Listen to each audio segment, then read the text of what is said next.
बदनापूरचे माजी आमदार राष्ट्रवादीचे जिल्हाध्यक्ष अरविंद अण्णा चव्हाण यांनी उपोषणकर्ते दीपक रणवरे यांची भेट घेऊन पाठिंबा दिला।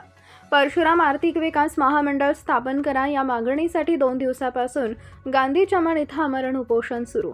परशुराम आर्थिक विकास महामंडळ स्थापन करा या मागणीसाठी गांधी चमन इथं गेल्या 2 दिवसांपासून आमरण उपोषण सुरू आहे। आज दिनांक 16 ऑगस्ट रोजी सकाळी 12 वाजता उपोषणकर्ते दीपक रणवरे यांची भेट घेऊन बदनापूरचे माजी आमदार राष्ट्रवादीचे जिल्हाध्यक्ष अरविंद चव्हाण यांनी पाठिंबा दिलाय। यावेळी सुरेश मुळे, संतोष ढेंगळे, विजय कुलकर्णी, श्रीकांत जोशी, अशोक वाघ, संजय कुलकर्णी, सुपेकर यासह समाज बांधव उपस्थित होते।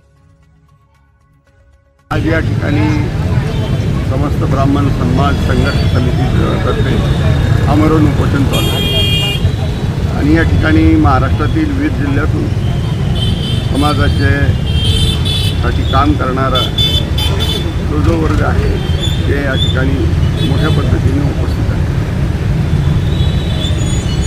आज ब्राह्मण समाजातील जसं सगळे समाज, आता मी मराठा समाजाचा आहे, मराठा समाजाचे वेगळे प्रश्न आहेत, तसेच ब्राह्मण समाजाचे आपल्या परीने वेगळे प्रश्न आहेत, त्यांनी ते मांडलेले आणि ते अतिशय योग्य आहे।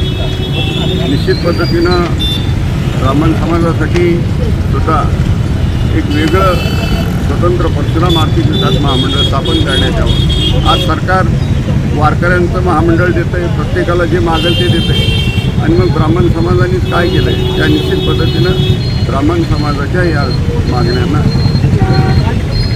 माननीय उपमुख्यमंत्री अजितदादा पवार यांच्यापर्यंत मी ह्या मागण्या पोहोचेल आणि आर्थिक विकास महामंडळ जे काही मागणी आहे ब्राह्मण समाजाची त्या पूर्ण करण्यासाठी मी मनापासून प्रयत्न करीन, एवढंच या निमित्ताने सांगतो। जय हिंद।